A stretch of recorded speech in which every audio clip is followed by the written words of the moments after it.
بسم الله الرحمن الرحيم. السلام عليكم ورحمة الله وبركاته. بسم الله والحمد لله والصلاة والسلام على أشرف رسول الله وعلى آله الفائزين برضا الله أما بعد. സ്നേഹാദരവുകൾ നിറഞ്ഞ സഹോദരങ്ങളെ, സത്യവിശ്വാസികളെ, സർവശക്തനായ അള്ളാഹു നമ്മുടെ ഈ സംഗമം സ്വീകരിക്കട്ടെ. നമ്മുടെ പാപങ്ങൾ അള്ളാഹു പൊറുത്തു തരട്ടെ. രോഗങ്ങൾ അള്ളാഹു ശിഫയാക്കട്ടെ. മരണപ്പെട്ടവരുടെ ഖബർ അള്ളാഹു സന്തോഷത്തിലാക്കട്ടെ. തെറ്റുകുറ്റങ്ങൾ അവർക്കും നമുക്കും അള്ളാഹു നിരുപാധികം മാപ്പാക്കി തരട്ടെ. നമ്മുടെയും കുടുംബത്തിൻ്റെയും സൃഷ്ട ആയുസ് അള്ളാഹു പൊരുത്തപ്പെട്ട വഴിയിലായി ഇസ്സത്തോടെ സന്തോഷത്തോടെ ദീർഘമായി കഴിഞ്ഞ് ഈമാൻ സലാമത്തായി മരിക്കാനുള്ള മഹാഭാഗ്യം അള്ളാഹു നമുക്കെല്ലാവർക്കും നൽകട്ടെ. മതത്തോടൊപ്പം മതനിഷേധവും യുക്തിവാദവും സമാന്തരമായി സഞ്ചരിക്കുന്ന ഒരു കാലഘട്ടത്തിൻ്റെ അതിപ്രസരത്തിലാണ് നാം ഏവരും സന്നിഹിതരായിട്ടുള്ളത്. മതനിയമങ്ങളെയും ആചാരങ്ങളെയും അനുഷ്ഠാനങ്ങളെയും പുച്ഛഭാവത്തോടുകൂടി വീക്ഷിക്കുന്ന ഒരു പുതിയ തലമുറ നമ്മളിൽ വളർന്നു വരുന്നു എന്നതൊരു സത്യമാണ്. സാന്ദർഭികമായും ഉലുഹിയ്യത്തിൻ്റെ കാര്യങ്ങളിൽ അത്തരം ആളുകൾക്ക് പുതിയ ജൽപ്പനങ്ങൾ സ്വാഭാവികമാണ്. യുക്തി കൊണ്ട് ന്യായീകരിക്കാൻ വേണ്ടി ഉലുഹിയ്യത്ത് കർമ്മത്തിൻ്റെ കാര്യങ്ങളിലേക്ക് അവർ നേരത്തെ തയ്യാറായി കഴിഞ്ഞിട്ടുണ്ട്. യഥാർത്ഥത്തിൽ ഇസ്ലാം വിഭാവനം ചെയ്യുന്ന ഈ മഹത്തായ കർമ്മം സത്യവിശ്വാസികൾ അതിൻ്റെ ഒരുക്കങ്ങളിലേക്ക് ഇറങ്ങിത്തിരിക്കുന്ന ഈ സാഹചര്യം എന്തുകൊണ്ടും ഈ സന്ദർഭത്തിൽ ഉലുഹിയ്യത്ത് മൃഗസ്നേഹ വിരുദ്ധമല്ല എന്ന ഇസ്ലാമിൻ്റെ തത്വത്തെ നാം ചർച്ച ചെയ്യൽ അനിവാര്യമാണ് എന്ന് തോന്നുകയാണ്. ലോകത്ത് മതങ്ങൾ നിരവധി ഉണ്ട്. അതുപോലെ ആചാരങ്ങളും. ചില ആചാരങ്ങൾ മനുഷ്യന് ഉൾക്കൊള്ളാൻ കഴിയാത്ത വിധം അത് വല്ലാതെ വ്യത്യസ്തത പുലർത്തുന്നതായി കാണാൻ കഴിയും. കാരണം മനുഷ്യന് ഉൾക്കൊള്ളാൻ കഴിയാത്തത് ബുദ്ധി ആ ആചാരങ്ങളുടെ ന്യായീകരണത്തെ അംഗീകരിക്കുന്നില്ല എന്നുള്ളതാണ്. എന്നാൽ ഇസ്ലാം ലളിതമാണ്, ബുദ്ധിയുള്ള, ആരും അംഗീകരിച്ചു പോകുന്ന രീതികൾ മാത്രമുള്ള മതമാണ്. അടിസ്ഥാനപരമായി മതം പഠിപ്പിച്ച തത്വങ്ങൾ അംഗീകരിക്കാൻ ബുദ്ധി തന്നെ ഉപയോഗിക്കണമെന്ന് വെല്ലുവിളിച്ചിട്ടുള്ള മതം കൂടിയാണ് ഇസ്ലാം. ആ വെല്ലുവിളി ഇന്നും എന്നും നിലനിൽക്കുന്നു എന്നുള്ളതാണ്. ആ വെല്ലുവിളിയെ തിരുത്താൻ ബുദ്ധിയുള്ള ആർക്കും കഴിഞ്ഞിട്ടില്ല എന്നാണ്. ചിന്തയാണ് വിശ്വാസശക്തിക്ക് കൂടുതൽ ആവശ്യമെന്ന് ഉദ്ഘോഷിക്കുന്ന മതമാണ് ഇസ്ലാം. അദൃശ്യമായവ വിശ്വസിക്കണം. യുഅ്മിനൂന ബിൽ ഗൈബ്, അതാണ് മുഅ്മിനിന്റെ ഒന്നാമത്തെ ക്വാളിറ്റി എന്ന് പരിശുദ്ധ ഖുർആൻ അസന്നിഗ്ധമായി പ്രഖ്യാപിക്കുന്നു. ഇങ്ങനെയാണ് നമ്മുടെ മതം എങ്കിൽ മതത്തിലെ അടിസ്ഥാന വിശ്വാസത്തെ അരക്കെട്ടുറപ്പിച്ചു കഴിഞ്ഞാൽ പിന്നെ അതിലെ ആചാരങ്ങൾക്ക് അർത്ഥമുണ്ടെന്ന സാരം. ഇതാണ് ഞാൻ പറഞ്ഞതിന്റെ ചുരുക്കം. വിശ്വാസം ഈമാൻ ദൃഢമാണ് എങ്കിൽ പിന്നെ ആചാരങ്ങളിൽ ശങ്കിക്കേണ്ടതില്ല. ഈമാൻ ഉള്ളിൽ ഇല്ലാതെ വരുമ്പോഴാണ് ആചാരങ്ങളിലെ ശങ്കകൾ ഇവിടെ ഉടലെടുക്കുന്നത്. ഈ ഒരു സാഹചര്യത്തിലാണ് ഉലുഹിയ്യത്ത് മൃഗസ്നേഹ വിരുദ്ധമല്ല എന്ന വളരെ പ്രശസ്തമായ പ്രമേയം ചർച്ചയാകേണ്ടത്. അള്ളാഹു നമ്മുടെ അറിവിൽ ബർക്കത്ത് നൽകട്ടെ. അമൽ ചെയ്യാൻ അള്ളാഹു നമുക്കെല്ലാവർക്കും തൗഫീഖ് നൽകട്ടെ. മനുഷ്യന്റെ നിത്യ ആവശ്യങ്ങളിൽ ഒന്നാണ് മാംസം കഴിക്കുക എന്നത്. ആരോഗ്യപരമായി അത് ആവശ്യമുള്ള കാര്യമാണ്. മാംസ ആഹാരത്തെ എതിർക്കുന്നവനും അവന്റെ ശരീരത്തിന്റെ ആരോഗ്യം നിലനിർത്താൻ ഒരു ചികിത്സയുടെ ഘട്ടം എത്തിക്കഴിഞ്ഞാൽ മാംസം കഴിക്കേണ്ടി വരുന്നു. കാരണം ശരീരം ആവശ്യപ്പെടുന്ന ഒരു കാര്യമാണ് മാംസം കഴിക്കൽ എന്നുള്ളത്. അത് തടയാൻ ആർക്കും കഴിയില്ല. അതൊരു മനുഷ്യന്റെ ജന്മ അവകാശമാണ്. അത് ചിന്തിക്കാൻ വേണ്ടി അള്ളാഹു മനുഷ്യന്റെ സൃഷ്ടിപ്പിൽ തന്നെ ചില മാറ്റങ്ങൾ വരുത്തിയിട്ടുണ്ട്. സസ്യ ആഹാരങ്ങൾ മാത്രം കഴിക്കുന്ന പശു, പോത്ത് പോലെയുള്ള മൃഗങ്ങളുടെ പല്ലുകൾ പരിശോധിച്ചു നോക്കൂ. മുഴുവൻ പല്ലുകളും പരന്നതാണ്. മാംസാഹാരം കഴിക്കുന്ന മൃഗങ്ങളുടെ പല്ലുകൾ നോക്കൂ, അത് കൂർത്തതാണ്. മനുഷ്യന്റെ വായക്കകത്ത് ഇത് രണ്ടും ഉണ്ട് എന്ന് പറഞ്ഞാൽ മനുഷ്യൻ കൂർത്ത പല്ലുകൾ കൊണ്ട് മാംസം മുറിച്ചെടുക്കുന്നു, ഒരു മാംസബുക്കിനെ പോലെ. അതിനുവേണ്ടി ഉപയോഗിക്കാനും അത് ദഹിപ്പിക്കാൻ കഴിയുന്ന വിധത്തിൽ അതിനെ മുറിച്ചെടുക്കാനും കഴിയുന്ന ഒരു കഴിവ് ആ പല്ലിന് അള്ളാഹു കൊടുത്തിട്ടുണ്ട്. മനുഷ്യന്റെ വായിൽ മാംസാഹാരം കഴിക്കാനുള്ള പല്ല് ജന്മനാലുണ്ട്. മാംസാഹാരത്തെ നിഷേധിക്കുന്നവന്റെ വായിലും ഉണ്ട്.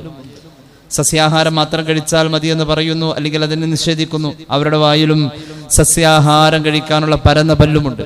മിശ്രഭോജിയായ മനുഷ്യൻ അവൻ സസ്യാഹാരവും മാംസാഹാരവും കഴിക്കട്ടെ എന്നത് അള്ളാന്റെ തീരുമാന. അങ്ങനെ വരുമ്പോൾ ഇറച്ചിയെ നിഷേധിക്കുന്നവർ, ഇറച്ചി ആഹാരത്തെ നിഷേധിക്കുന്നവർ ഉലുഹിയ്യത്തിനെ തള്ളാനും സാധ്യതയുണ്ട്. ഈ ഒരു ദിഷണാപരമായ ഒരു ചർച്ചയിലൂടെ തന്നെ ഈ വിഷയത്തിന്റെ പ്രാഥമിക ഘട്ടത്തിലേക്ക് നമുക്ക് കടന്നു വരാം. അള്ളാഹുവിന്റെ മതം, അള്ളാഹുവിന്റെ ദീന് ഒരിക്കലും ഉലുഹിയത്ത് കർമ്മത്തിലൂടെ മൃഗസ്നേഹത്തിന് വിരുദ്ധമായി വരുന്നില്ല എന്നുള്ളതാണ്. മനുഷ്യനെയും അവന്റെ ആവാസ വ്യവസ്ഥയെയും ബഹുമാനിച്ച മതമാണ് പരിശുദ്ധ ഇസ്ലാം. നാം മാത്രമല്ല, നമ്മുടെ ചുറ്റുപാട് വൃത്തിയാവണം, നമ്മുടെ ചുറ്റുപാട് നമ്മളാൽ സ്നേഹം കൊണ്ട് നിറയണം. ഈ രീതിയിലാണ് പഠിപ്പിച്ചിട്ടുള്ളത്. സയ്യിദുനാ റസൂലുള്ളാഹി ഒന്നുകൂടി ഹബീബായ മുഹമ്മദ് മുസ്തഫ സല്ലല്ലാഹു അലൈഹി വസല്ലം തങ്ങളുടെ വീട്ടിൽ ഒരു പൂച്ചക്കുഞ്ഞുണ്ടായിരുന്നു. ഐഷ റളിയല്ലാഹു അൻഹയുമായുള്ള ചില പിണക്കങ്ങൾ ആ പൂച്ചക്കുട്ടിക്ക് പതിവായിരുന്നു. ഐഷ ബീവിയോട് പിണങ്ങിയാൽ ആ പൂച്ച ഐഷ ബീവിയുടെ സമീപത്തേക്ക് പോവില്ല. അത് ചരിത്രമാണ്.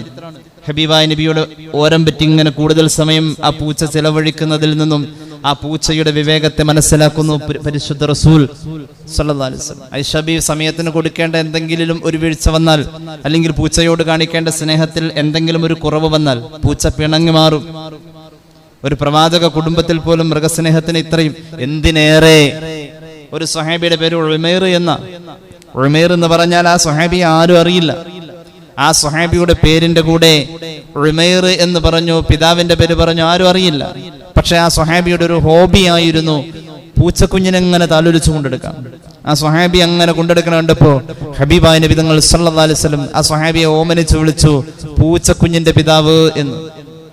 ആ പൂച്ചക്കുഞ്ഞിന്റെ പിതാവ് എന്ന സ്വഹാബിയെ വിളിച്ചത് ഹദീസുകൾ ഇങ്ങനെ വായിച്ചു വരുമ്പോൾ സനദിന്റെ ഏറ്റവും അങ്ങേ തലക്കിൽ മുത്തുനബിയോട് ചേർന്ന് ഇനി ഖാല റസൂലുള്ളാഹി സ്വല്ലല്ലാഹു അലൈഹി വസല്ലം അങ്ങനെ ഒരു പ്രയോഗം പറയുന്നതിന് മുന്നേ പൂച്ചക്കുഞ്ഞിന്റെ പിതാവ് എന്ന് റസൂലുള്ളാഹി ഓമനിച്ച് വിളിച്ച സ്വല്ലല്ലാഹു അലൈഹി വസല്ലം ആ പേര് പറഞ്ഞിട്ടേ പറയൂ. ആ പേരാണ് അബൂ ഹുറൈറ റളിയല്ലാഹു അൻഹു. ഈ രീതിയിലാണ് ഇസ്ലാം മനുഷ്യന്റെ ആവാസ വ്യവസ്ഥയെ, അതിനോടനുബന്ധമായി വരുന്ന മൃഗസഹവസത്തെ, പശുവിനെ കറക്കുന്നവന്റെ കൈ നഖത്തെ കൃത്യമായി അതിനെ വെട്ടി വൃത്തിയാക്കണമെന്ന് പഠിപ്പിച്ചു മുഹമ്മദ് നബി സല്ലല്ലാഹു അലൈഹി മുഹമ്മദ് സല്ലല്ലാഹു അലൈഹി വസല്ലം. അങ്ങനെയുള്ളിടത്താണ് മൃഗസ്നേഹത്തിന്റെ വൈരുദ്ധ്യമായ നിരയിലല്ല ഉളുഹിയത്ത് എന്ന് നമ്മൾ വീണ്ടും വീണ്ടും സമർത്ഥിക്കുന്നത്. എന്റെ പ്രിയമുള്ളവരെ, ഞാൻ ആ ഭാഗത്തേക്ക് കടന്നു വരുന്നു. മനുഷ്യന്റെ ആവാസ വ്യവസ്ഥയെ ഖുർആൻ ആദരിക്കുന്നത് കണ്ടു. ഭൂമിയിൽ വന്ന മനുഷ്യനെയും അവന്റെ ചുറ്റുപാടിനെയും കുറിച്ച് പറഞ്ഞു. ബിസ്മില്ലാഹിർ റഹ്മാനിർ റഹീം. വലഖദ് കറംനാ ബനീ ആദമ വഹമൽനാഹും ഫിൽ ബർരി വൽ ബഹ്രി ورزقناهم من الطيبات وفضلناهم على كثير ممن خلقنا تفضيلا. ആയത്തുകൾ വിശദീകരിക്കുന്നില്ല, സമയമില്ല. ഭൂമിയിൽ വന്ന മനുഷ്യനെ അല്ലാഹു ആദരിച്ചു, അവന്റെ ചുറ്റുപാടുകൾ അല്ലാഹു വന്നിച്ചു. വഹമൽനാഹും ഫിൽ ബർരി വൽ ബഹ്ർ വറസഖനാഹും മിനത് ത്വയ്യിബാത്. അവന്റെ ചുറ്റുപാടുകളിലെ സഞ്ചാരമാർഗങ്ങൾ, അവന്റെ അനുഭവങ്ങൾ, ഇതിലെല്ലാം നന്മ ഉണ്ടാവണമെന്ന് അള്ളാഹുവിന്റെ തീരുമാനമുണ്ടായിട്ടുണ്ട്, റബ്ബിന്റെ നിർദ്ദേശമുണ്ടായിട്ടുണ്ട്. അവന്റെ ചുറ്റുപാടുകളിൽ അള്ളാഹു ഇടപെടുകയാണ്. എത്രത്തോളം ഒരു പ്രഭാതത്തിന്റെ പുലരിയിൽ പുറത്തേക്കിറങ്ങി വന്നപ്പോ ആകാശത്തിന്റെ നീലമയിലെ വട്ടമിട്ട് പറക്കുന്ന ആ പക്ഷിക്കൂട്ടങ്ങളെ കണ്ടപ്പോ, അതിന്റെ നിരനിരയായുള്ള ചിറക് വിടർത്തിയുള്ള മനോഹരമായ കാഴ്ച കണ്ടപ്പോൾ അതിലും ഒരു ഇലാഹി സ്പർശത്തെ ചിന്തിക്കാൻ മനുഷ്യൻ അല്ലാഹു വകവെക്കുകയാണ്. മഴയും വെള്ളവും വെള്ളപ്പാച്ചിലും ഒക്കെ ഉള്ളപ്പോൾ പരിസരങ്ങളിലെ കുളങ്ങളും തോടുകളും സജീവമാകുമ്പോൾ കളകളാരവത്തോടൊപ്പം തന്നെ കളകൂജനങ്ങളുമായി കുഞ്ഞാറ്റക്കുരുവികൾ കൊക്കുരുമുന്ന കാഴ്ച കാണുമ്പോഴും മനുഷ്യന്റെ മുന്നിൽ അല്ലാഹു എന്ന് പറയുന്ന വലിയ അനുഭവത്തെ ബോധ്യപ്പെടുത്തി തരാണ്. അവിടെയെല്ലാം നിങ്ങളെപ്പോലെ തന്നെ ഒരു ജീവവർഗമാണ് അവർ എന്ന് ബോധ്യപ്പെടുത്ത പക്ഷി മൃഗാദികളുടെ സമൂഹത്തെക്കുറിച്ചുള്ള ചർച്ച പറയുന്ന ഗ്രന്ഥത്തിന്റെ വരികളായി പറയുന്നത്. പിന്നെ എങ്ങനെ ഈ മതം മൃഗത്തെ സ്നേഹിക്കുന്നതിന് വിരുദ്ധമായി നിൽക്കുന്നു? പരിശുദ്ധ ഖുർആന്റെ വാക്കുകൾ നോക്കൂ. വമാ മിൻ ദാബത്തിൻ ഫിൽ അർദ് വലാ ത്വാഇരി യതീറു ബിജനാഹിഹി ഇല്ലാ ഉമമുൻ അംസാലുകും മാ ഫറത്നാ ഫിൽ കിതാബ്. അല്ലാഹു പറയുന്നു, നിങ്ങൾ കാണുന്ന ഈ സസ്യലതാദികൾ, നിങ്ങൾ കാണുന്ന മൃഗക്കൂട്ടങ്ങൾ, പറന്നു പോകുന്ന പക്ഷിപ്പറവകൾ, നിങ്ങളെപ്പോലെ തന്നെ ഉള്ള ഒരു വർഗമാണെന്ന് ഖുർആൻ. അവിടെ ഉണ്ട് ഒരു കുടുംബം, ചെങ്ങാലി എന്ന് പറയും ഞങ്ങളുടെ നാട്ടിൽ, ചെങ്ങാറിയൻ, അങ്ങനെ എന്തോ ഒരു പേരുണ്ട് അല്ലേ? കോഴിക്കുഞ്ഞിനെ റാഞ്ചിക്കൊണ്ട് ഒരു ജീവി ഉണ്ടല്ലോ, അതിന്റെ ഒരു ശബ്ദം എവിടെയും ആ ഒരു തരംഗം കേട്ടാൽ ചിറക് തന്നെ വിടരും കോഴിയുടേത്. ചിറകിന്റെ അടിയിൽ പിന്നെ അഭയം. ഒരു 10-12 കോഴിക്കുഞ്ഞുണ്ടെങ്കിലും അതവിടെ കേറിയിരിക്കും. അത്രത്തോളം അതിന് ഒരു കണ്ണാടി സൗകര്യം ഒന്നുമില്ല, എല്ലാം അതിൻ്റെ അകത്ത് കയറിയെന്നുള്ളത്. ആ തള്ളയുടെ ശ്രദ്ധയിൽ ആ കുഞ്ഞിന് ചിറകിന്റെ അടിയിൽ അഭയം കൊടുക്കാനുള്ള വ്യാപ്തിക്ക് വേണ്ടി അത് കൃത്യമായി വിടർത്തി വെക്കുന്ന ഒരു വിവേകം. നിങ്ങളെപ്പോലെ ഒരു കുടുംബം, നിങ്ങളെപ്പോലെ ഒരു സമൂഹം നമ്മുടെ ചുറ്റുപാടുകളിൽ അങ്ങനെയുണ്ട്. കാട്ടിലെ മൃഗങ്ങളുടെ രാജാവാണ് സിംഹം എന്ന് പറയുന്നു. ഇങ്ങനെ ഒരു കണ്ടെത്തലിന് പിന്നിലുള്ള പ്രചോദനം കുടുംബജീവിതം കൃത്യമായി പുലർത്തുന്ന ഒരു വർഗമാണ് സിംഹം. അതുകൊണ്ടാണ് നിങ്ങളെപ്പോലെ അങ്ങനെ പലരിലും പല ജീവികളിലും ഉണ്ടെന്ന് പറയാണ് ഖുർആൻ. മൃഗങ്ങളെയും പക്ഷികളെയും കുറിച്ച് പറയാൻ ഈ ഗ്രന്ഥം വരികൾ നിരത്തിയ പോലെ എത്രത്തോളം അള്ളാഹുവിന്റെ ഖുർആനിലെ 114 അധ്യായങ്ങളിലെ 8 അധ്യായങ്ങളുടെ പേര് യുക്തിവാദി പഠിക്കട്ടെ.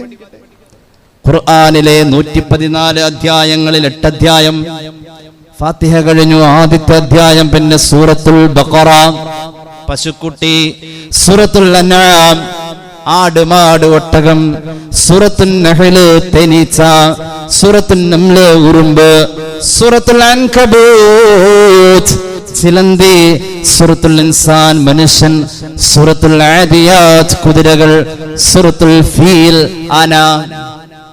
ഖുർആനിലെ അധ്യായങ്ങളാണ്. ഈ രീതിയിലാണ് ഖുർആൻ നമ്മുടെ ആവാസ വ്യവസ്ഥയിലെ ചുറ്റുപാടിലെ മൃഗങ്ങളെയും പക്ഷികളെയും ഒക്കെ അവതരിപ്പിക്കുന്നത്. ജന്തുലോകത്തിന്റെ നന്മ അംഗീകരിച്ച ഗ്രന്ഥമാണ് ഖുർആൻ. മനുഷ്യന്റെ ഗുരുനാഥനാണ് പക്ഷി എന്ന് പറഞ്ഞ ഗ്രന്ഥമാണ് ഖുർആൻ. അങ്ങനുണ്ടോ? ഉണ്ട്. ഖാബീല് ഹാബീലിനെ കൊന്നു. മയ്യത്ത് എങ്ങനെ മറവ് ചെയ്യണം? ഒരു കൊല്ലം ആ മയ്യത്ത് ചുമലിൽ ചുമന്നുകൊണ്ട് നടന്നു. ഇതറിയാതെ ഒരു കൊല്ലം ഒരു മയ്യത്ത് ചുമലിൽ ചുമന്നുകൊണ്ട് നടന്നു. സൂറത്തുൽ അഅറാഫിന്റെ വ്യാഖ്യാനത്തിൽ മുഫസ്സിരീങ്ങൾ രേഖപ്പെടുത്തിയിട്ടുണ്ട്. കൊല്ലേണ്ടത് എങ്ങനെയെന്ന് ഇബ്ലീസ് കാണിച്ചു കൊടുത്തു, പക്ഷെ മറവ് ചെയ്യേണ്ടത് എങ്ങനെയെന്ന് കാണിച്ചു കൊടുത്തില്ല. എന്തുകൊണ്ട്? മറവ് ചെയ്യൽ പുണ്യമാണ്, ഫർദ് കിഫയാണ്, അമലാണ്. അമൽ ഇബ്ലീസ് പഠിപ്പിക്കൂല, നന്മയിൽ സഹായിക്കില്ല. എന്നാൽ കൊല്ലൽ എന്ന് പറയുന്ന പാതകത്തിൽ ഇബ്ലീസ് സഹായിച്ചു. ഒരു കൊല്ലം ചുമലിലേറ്റി നടന്ന ഘാതകന്റെ തോള് മരവിച്ചു. ആ ഒരു കൊല്ലം ഹജ്ജിന് പോയ ആദം നബി തിരിച്ചു വന്നിട്ടില്ല. പിതാവ് വന്നാൽ എന്താകും എന്നുള്ളത് വലിയ ഒരു ഭയത്തിന്റെ അഗ്നിപർവ്വതമായി കാബീലിന്റെ ഹൃത്തടത്തിൽ തളം കെട്ടി നിൽക്കാൻ ഏത് സമയവും പൊട്ടിത്തകരും. പ്രിയപ്പെട്ട പിതാവിന്റെ മുന്നിൽ എങ്ങനെ മുഖം കാണിക്കും? അള്ളാഹുവിന്റെ പ്രവാചകനല്ലേ സയ്യിദുനാ ആദം അലൈഹിസ്സലാം. ആലോചിച്ചു നോക്കണം. കാബീലിന്റെ യോഗ്യതയെ കാബീൽ കണ്ടത് കാബീൽ വെളുത്തവൻ, സ്വർഗത്തിന്റെ കുട്ടിയെന്ന. ഈ കൊലപാതകത്തിന് ശേഷം കാബീലിന്റെ മുഖം കറുത്തുപോയെന്ന് ഖാല റസൂലുള്ളാഹി സ്വല്ലല്ലാഹു അലൈഹി വസല്ലം. ആകെ രൂപമൊക്കെ മാറി. ഈ മയ്യത്ത് ചുമലില്ല. ഇനി ഇത് മറവ് ചെയ്യാൻ ഒരു പക്ഷി ഇടപെട്ടു എന്ന യാഥാർത്ഥ്യത്തെ ചരിത്രമായി തന്നെ പറഞ്ഞു പരിശുദ്ധ ഖുർആൻ. ഫതവഅത് ലഹു നഫ്സുഹു ഖത്ല അഖീഹ്. സഹോദരനെ കൊല്ലണമെന്നത് പ്രചോദനവും പ്രേരണയും ആവേശവുമായി വന്നു കാബീലിന്. കൊലപാതകം നടന്നു. ഫഖതലഹു, കൊല നടന്നു. ഫഅസ്ബഹ മിനൽ ഖാസിരീൻ, നേരം പുലർച്ചെ തന്നെ അവൻ ഒരു പരാജയത്തിന്റെ അടയാളം പേറിയവനായി. ഫബഅസല്ലാഹു ഖുറാബ, ഒരു കൊല്ലം കഴിഞ്ഞിട്ടാണ് അല്ലാഹു ഇത് മറവ് ചെയ്യേണ്ടത് എങ്ങനെയെന്ന് പഠിപ്പിക്കാൻ ഒരു കാക്കയെ പറഞ്ഞയച്ചു. യബ്ഹസു ഫിൽ അർദ്, ആ കാക്ക വന്നതിന്റെ കൂർത്ത ചുണ്ടുകൾ കൊണ്ട് മണ്ണിൽ ഉരസി ഒരു കുഴിയെടുത്തിട്ട് അതിന്റെ കൂട്ടത്തിൽ ഒരു ചത്ത പക്ഷിയെ, ഒരു കാക്കയെ കുഴിച്ചിടുന്നത് കാണിച്ചു കൊടുത്തു. ലിയുരിയഹു കൈഫ യുവാരി സൗഅതഹി ഖാല യാ വൈലതാ അഅജസ്തു അൻ അകൂന മിസ്ല ഹാദൽ ഗുറാബ്. മനുഷ്യന്റെ ബലഹീനത ബോധ്യപ്പെട്ടു പോകുന്ന രംഗമെന്ന് ഖാബീൽ സമ്മതിച്ചുപോയി. ഗുരുനാഥനായൊരു പക്ഷി ആദരിച്ചതല്ലേ? ജന്തുലോകത്തിന്റെ നന്മകൾ ഖുർആൻ മനുഷ്യനെ പാഠമാക്കി. ജനാസ സംസ്കരണം പോലും മനുഷ്യൻ പഠിച്ചത് ഒരു കാക്കയിൽ നിന്നും എന്ന് പരിശുദ്ധ ഖുർആൻ. സ്നേഹിക്കാം, മൃഗങ്ങളെ സ്നേഹിക്കാണ്. വേട്ടനായയുടെ കായിക ജ്ഞാനത്തെ ഖുർആൻ ഒരു അധ്യായത്തിന്റെ ഒരു പ്രധാന ചർച്ചയാക്കി. വേട്ടനായ, ആ വേട്ടനായയുടെ, അത് നായയായിരുന്നിട്ട് പോലും അതിന്റെ ജ്ഞാനത്തെ അള്ളാഹുവിന്റെ ഖുർആൻ മാനിച്ചു. യസ്അലൂനക മാദാ ഉഹില്ല ലഹും ഖുൽ ഉഹില്ല ലകുമുത് ത്വയ്യിബാത് വമാ അല്ലംതും മിനൽ ജവാരിഹി മുകല്ലിബീൻ تعلمونهن مما علمكم الله فكلوا مما أمسكنا عليكم واذكروا اسم الله عليه. വേട്ടമൃഗത്തെ ഉപയോഗിച്ച് വേട്ടയാടി കൊണ്ടുവരപ്പെടുന്നു. വേട്ടനായ പിടിച്ചു കൊണ്ടുവരുന്നതിനെ ഭക്ഷിക്കാമെന്ന നിയമം ഫിഖ്ഹിന്റെ മസ്അല അവിടെ ചർച്ചയാകാം ഈ ആയത്ത് മുഖേന. അപ്പോൾ വേട്ടനായയുടെ കായിക ജ്ഞാനം പോലും, സജ്ജനങ്ങളോട് സമ്പർക്കമുണ്ടായത് നായയായിരുന്നു. നായ ചർച്ചയാണ് ഖുർആനിൽ. നായയായിരുന്നിട്ടും അത് സ്വർഗത്തിൽ, പരിശുദ്ധ ഖുർആന്റെ വ്യാഖ്യാനത്തിൽ മഹാനായ ഇമാം അഹ്മദ് ബിൻ മുഹമ്മദ് സാവി റഹ്മത്തുള്ളാഹി അലൈഹി രേഖപ്പെടുത്തുന്നുണ്ട്. അസ്ഹാബുൽ കഹ്ഫിന്റെ കൂടെ കൂടിയ ആ നായ സ്വർഗത്തിൽ ഹബീബായ നബി കരീം സല്ലല്ലാഹു അലൈഹി വസല്ലം തങ്ങളുടെ നിയോഗത്തിന്റെ മുമ്പും ഈസാ നബി അലൈഹിസ്സലാത്തു വസ്സലാമിന്റെ ആകാശാരോഹണത്തിന്റെ ശേഷവും ദിക്കിയാനൂസ് എന്ന് പറയുന്ന രാജാവിന്റെ മുന്നിൽ അള്ളാഹുവിന്റെ ദീനിനെ കുറിച്ച് തുറന്നു പറഞ്ഞതിന്റെ പേരിൽ ജീവിതത്തിൽ പല ത്യാഗങ്ങളും അനുഭവിച്ച മഹാന്മാരായ അസ്ഹാബുൽ കഹ്ഫിന്റെ കഥ പറയുന്ന ജോർദാൻ,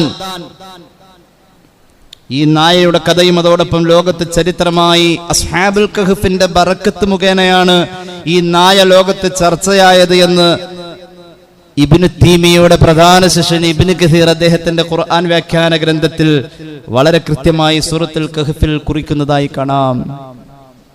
ആലോചിച്ചു നോക്കണം. നായ കാവലിരുന്നു.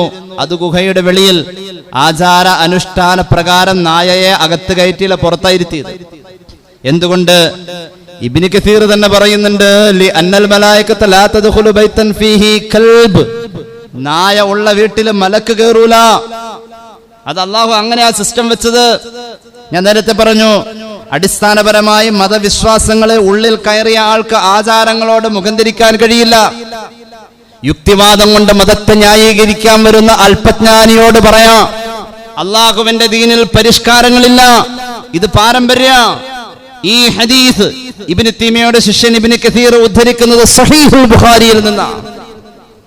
അതുകൊണ്ട് അസ്ഹാബുൽ കഹ്ഫിന്റെ കാലത്തും നായ പുറത്താണ്. അങ്ങനെയാ ഖുർആൻ പറഞ്ഞത്, നായ പുറത്ത്. നായ വേട്ട ആവശ്യത്തിനും കാവൽ നിൽക്കാനും പോലെയുള്ള കാര്യങ്ങൾക്കല്ലാതെ നായയെ കൂടെ കൊണ്ട് നടക്കുന്നത് ഒരു ഇസ്ലാമികമായ ശൈലിയല്ല.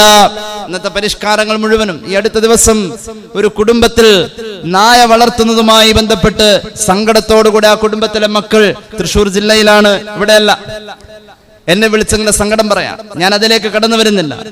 നായയായിരുന്നിട്ട് പോലും സ്വർഗപ്രവേശം, മഹാന്മാരോടുകൂടെയുള്ള സഹവാസം അള്ളാഹു കൊടുത്തു എന്നത് കഥയായി അല്ലെങ്കിൽ ചരിത്രത്തിന്റെ യാഥാർത്ഥ്യമായി ഖുർആൻ ഉദ്ധരിക്കുമ്പോൾ, ഖുർആൻ നമ്മുടെ മുന്നിൽ പറയുമ്പോ ഈ മതം എവിടെ വരെ പിടിച്ചു നിർത്തി? മൃഗസ്നേഹത്തിൽ എവിടെ നിൽക്കുന്നു? ആടുമേക്കാത്ത ഒരാൾ പോലും പ്രവാചകനായി വന്നിട്ടില്ലെന്ന് സയ്യിദുനാ റസൂലുള്ളാഹി സ്വല്ലല്ലാഹു അലൈഹി മുഹമ്മദ് സ്വല്ലല്ലാഹു അലൈഹി വസല്ലം. മൂസാ നബിക്ക് കലീം എന്ന പദവി കിട്ടിയത് പോലും ഒരു ആട്ടിൻകുട്ടി മേയാൻ പോയടുത്ത് ഒറ്റപ്പെട്ടതിനെ സങ്കടം തോന്നി മഹാനവറുകൾ മടിത്തട്ടിലേക്ക് ചേർത്ത് പിടിച്ച് താലോലിച്ച് തലോടിയതിന്റെ പേരിലാണെന്ന് മഹാനായ ഇമാം ഇസ്മായിൽ അൽ ബഹഖ് അൽ ബറൂസവി തന്റെ റൂഹുൽ ബയാനിൽ ഖുർആൻ വ്യാഖ്യാനിച്ച് രേഖപ്പെടുത്തുന്നുണ്ട്. ചേർത്ത് പിടിച്ചു. ജന്തുലോകത്തിന്റെ സർവ്വഭാഷകളും പഠിച്ച ഒരു പ്രവാചകനെ കുറിച്ച് പോലും അള്ളാഹുവിന്റെ ഖുർആൻ. ജന്തുലോകത്തിന്റെ ഭാഷ അങ്ങനുണ്ടോ? ഉണ്ടെന്നല്ലേ നമുക്ക് തോന്നാം. ഉണ്ടെന്നല്ലേ. കരിയിലകളുടെ ഇടയിലൂടെ ഒരു പാമ്പഴഞ്ഞു പോകുന്ന ശബ്ദം നമ്മൾ കേൾക്കുന്നതിന് മുന്നേ ഏതെങ്കിലും ഒരു അണ്ണാൻ അല്ലെങ്കിൽ ഏതെങ്കിലും ഒരു കിളി, വേണ്ട ഒരു കോഴി പെട്ടെന്ന് സിഗ്നൽ കൊടുക്കും, എന്തോ ഒരു അപകടത്തിന്റെ സിഗ്നൽ. അങ്ങനെ ഒന്നില്ലേ ജന്തുലോകത്തിന്റെ ഭാഷ. മഹാനായ സയ്യിദുനാ സുലൈമാൻ നബി അലൈഹിസ്സലാം ഹത്താ ഇദാ അതു അലാ വാദിൻ قالت نملة يا أيها النمل ادخلوا مساكنكم لا يحطمنكم سليمان وجنوده وهم لا يشعرون. ഉറുമ്പ് വിളിച്ചു പറയാ, സുലൈമാൻ നബിയുടെ പട്ടാളത്തിന്റെ കാൽ ചിലമ്പുകൾ കേൾക്കാൻ കഴിയുന്നു, അതുകൊണ്ട് മാളങ്ങളിൽ അഭയം പ്രാപിച്ചോ. മുന്നിൽ നിന്ന് നയിക്കുന്ന ഉറുമ്പ് പിന്നോട്ട് തിരിഞ്ഞെന്ന് വിളിച്ചു പറയാ. ചെറിയ ശബ്ദത്തെ പോലും കേട്ടു സയ്യിദുനാ സുലൈമാൻ. കുറച്ച് റെസ്പെക്റ്റ് ആയിക്കോട്ടെ സയ്യിദുനാ സുലൈമാൻ. ഒന്നുകൂടി സയ്യിദുനാ സുലൈമാൻ. ആ ചെറിയ ശബ്ദത്തെ ആർക്കും അറിയാത്ത വ്യംഗ്യമായ ഭാഷയെ തിരിച്ചറിഞ്ഞു.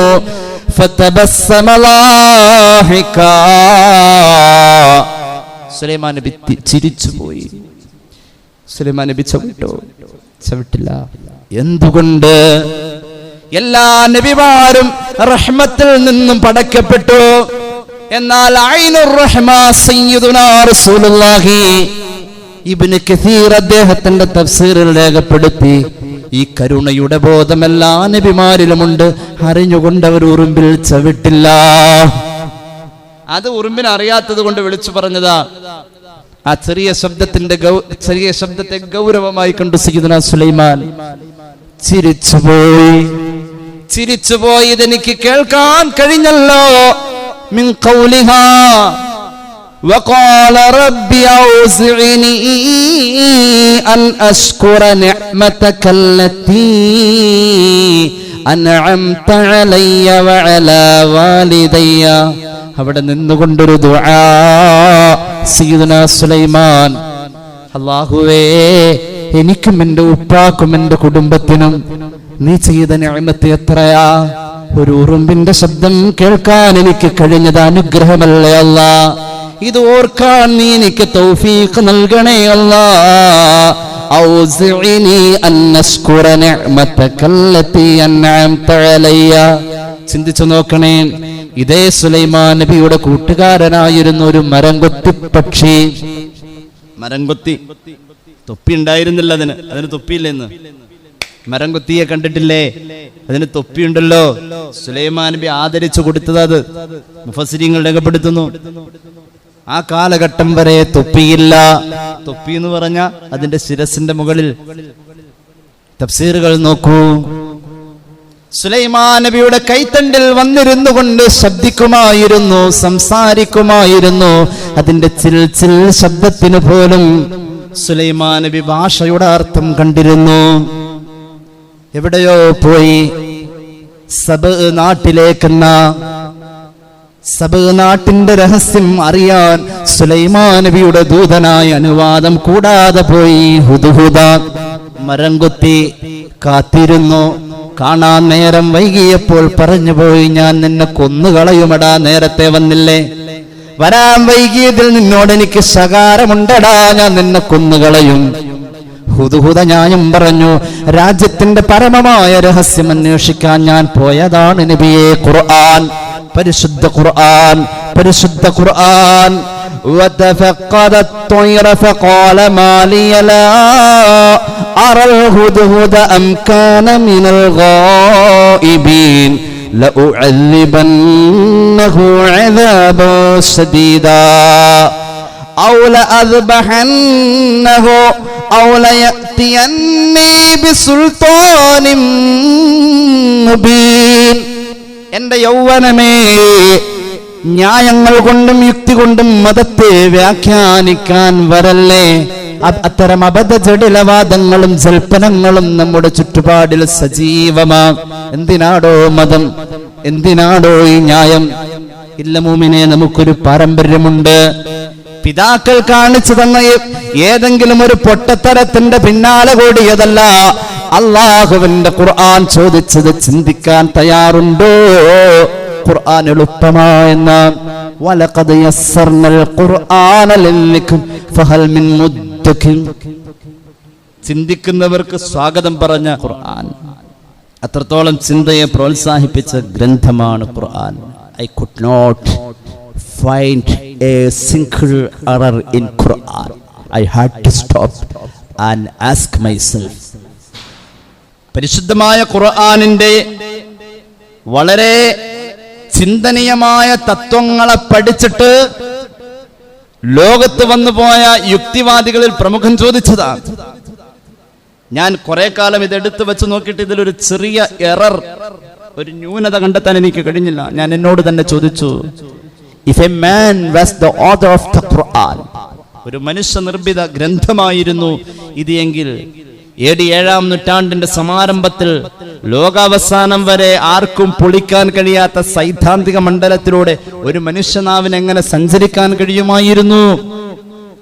ഖുർആൻ, ബൈബിൾ ആൻഡ് ദ സയൻസ് എന്ന് പറയുന്ന പുസ്തകത്തിലൂടെ മോറിസ് ബുക്കായി ചോദിക്കാം. അതുകൊണ്ട് ചിന്തിച്ചുകൊണ്ട് ഈ മതത്തിലേക്ക് കടന്നു വന്നാൽ ധാരാളം സംഭവ ബഹുലമായ യാഥാർത്ഥ്യങ്ങളെ കണ്ടെത്താൻ കഴിയും. ആചാരങ്ങളെ അനുഷ്ഠാന പദങ്ങളിലേക്ക് വലിച്ചിഴച്ച് കൊണ്ടുവരാനല്ല പറഞ്ഞത്.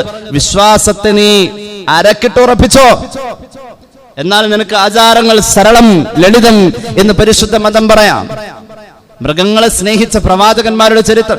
കുതിരയെ താലോലിച്ചിരുന്നു മഹാനായ സയ്യിദുനാ സുലൈമാൻ അലൈഹിസ്സലാം. കുതിരയെ എങ്ങനെ താലോലിച്ച് ആ കഥ ഖുർആൻ പറയുന്നുണ്ട്.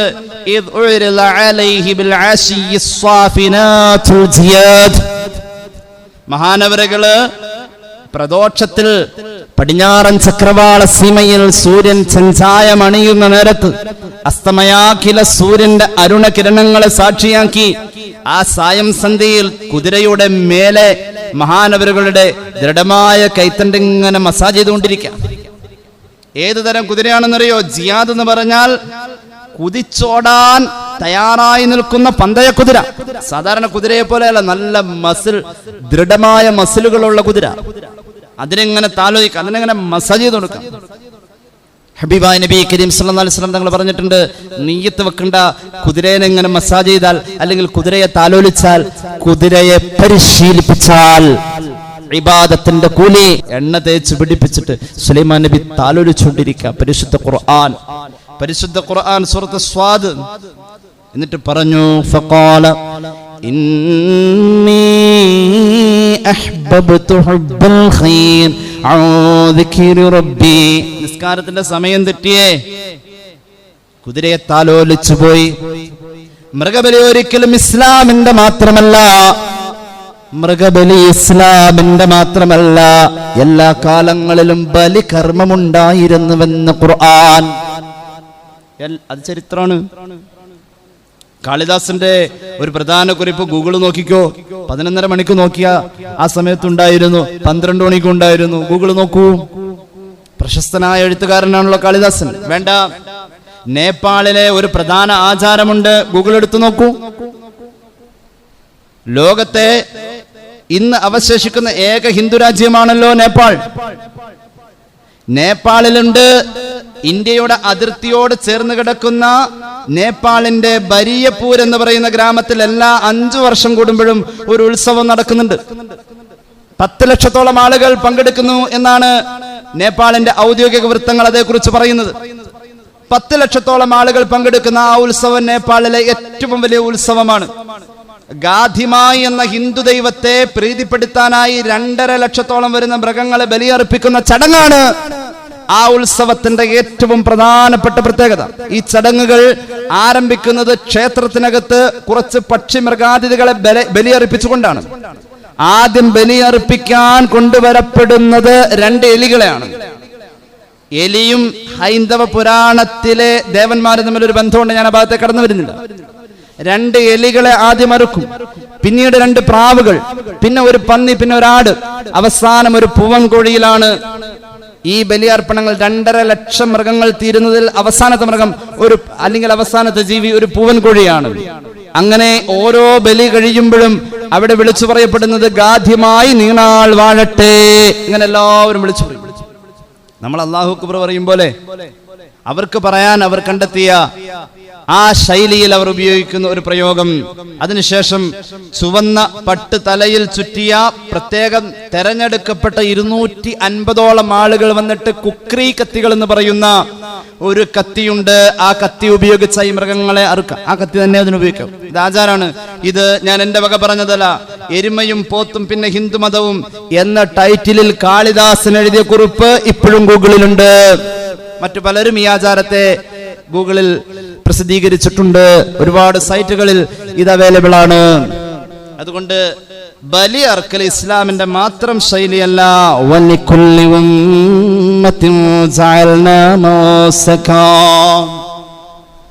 എല്ലാ സമൂഹത്തിലും ബലിയർപ്പണം ഉണ്ടായിട്ടുണ്ട്. ഓരോന്നും ഓരോ കാലഘട്ടത്തിൽ, ആദ്യ മനുഷ്യന്റെ കാലഘട്ടത്തിൽ പോലും ഉണ്ടെന്ന് ഖുർആൻ.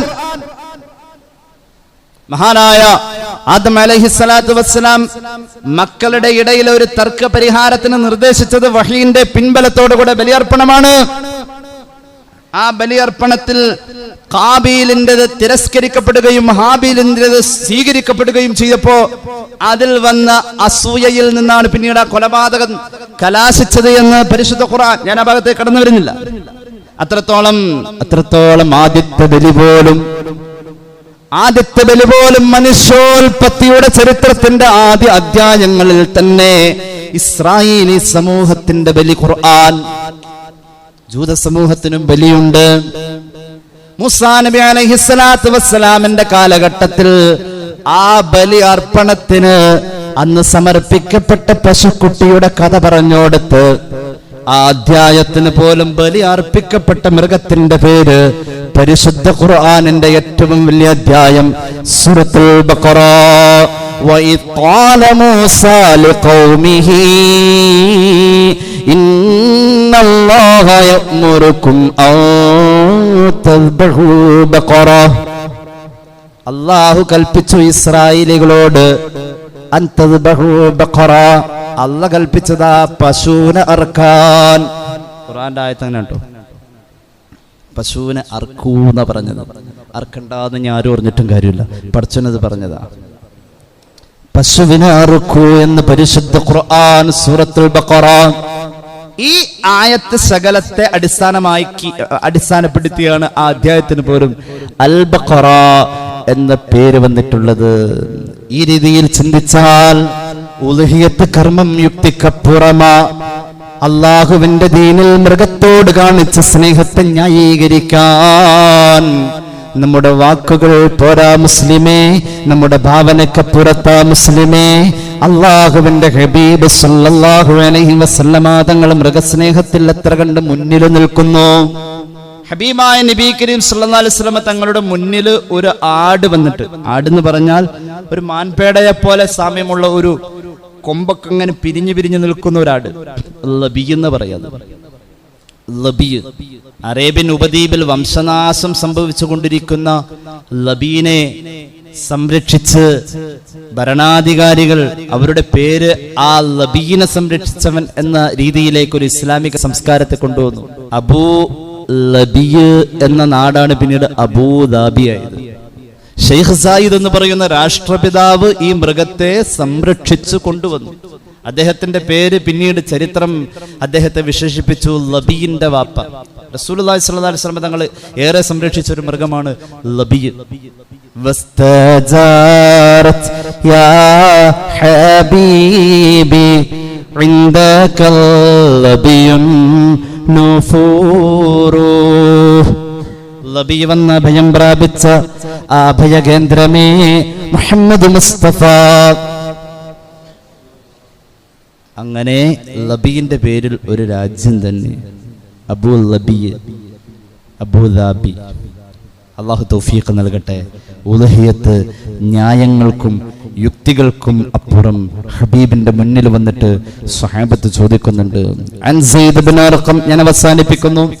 عن زيد بن أرقم قال صحاب رسول الله صلى الله عليه وسلم يا رسول الله ما هذه الأضحى നബിയെ എന്താണ് ഉളുഹിയത്തിന്റെ യുക്തി?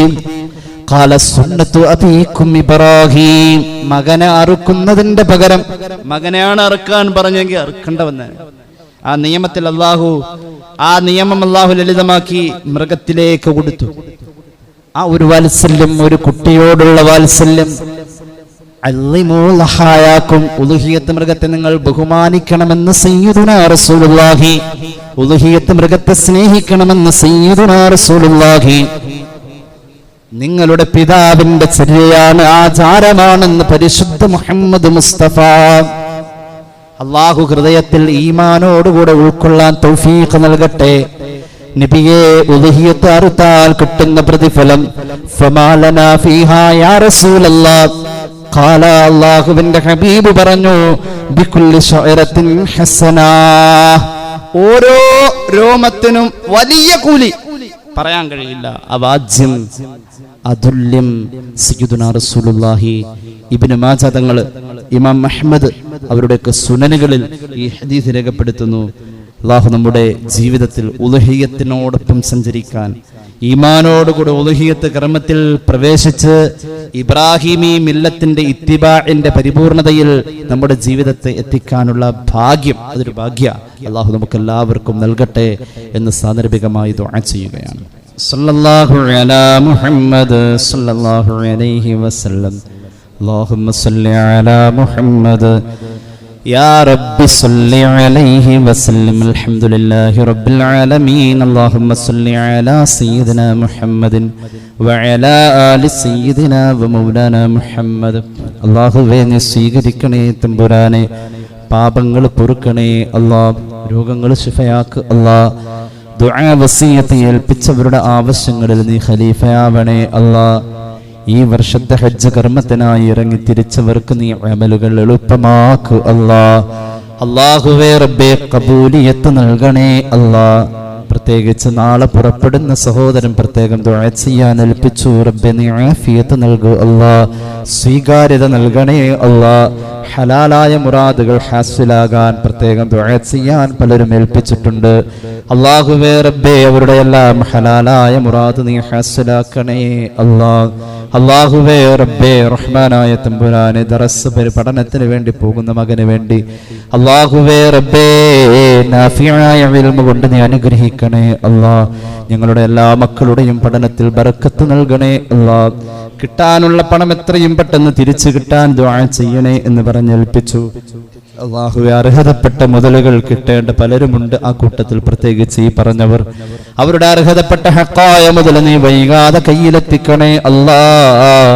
കഴിഞ്ഞ ദിവസം കുറി കിട്ടിയ സഹോദരൻ പള്ളിക്ക് സംഭാവന ചെയ്തിരിക്കുന്നു. റഹ്മാനായ തമ്പുരാനെ, അത് നീ സ്വീകരിക്കണേ അല്ലാഹ്, സ്വീകരിക്കണേ അല്ലാഹ്. ഈ വർഷത്തെ ഉളുഹിയത്ത് കർമ്മത്തിന് വേണ്ടി തയ്യാറായവർക്ക് അതിനുള്ള തൗഫീഖ് നൽകണേ അല്ലാഹ്. അല്ലാഹുവേ, അങ്ങനെ തയ്യാറാകേണ്ട അർഹത ഉള്ളവർക്ക് അത് നീ തോന്നിപ്പിക്കണേ അല്ലാഹ്. അല്ലാഹുവേ റബ്ബേ, ഉളുഹിയത്തിന്റെ കാവൽ ഞങ്ങളിലും കുടുംബത്തിലും നാടുകളിലും നാട്ടുകാരിലും സമൂഹത്തിലും നീ നൽകണേ അല്ലാഹ്.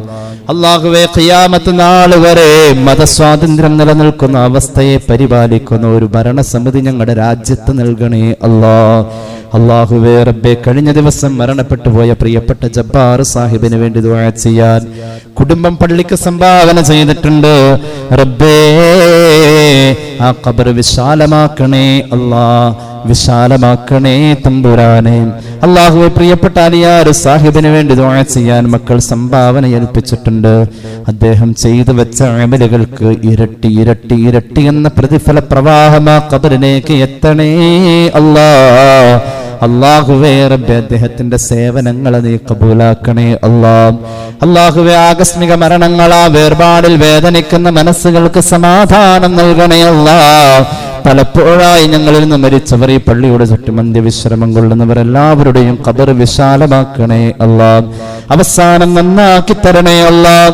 റബ്ബന റഹംഹും കമാ റബ്ബൗനാ സഗാറ.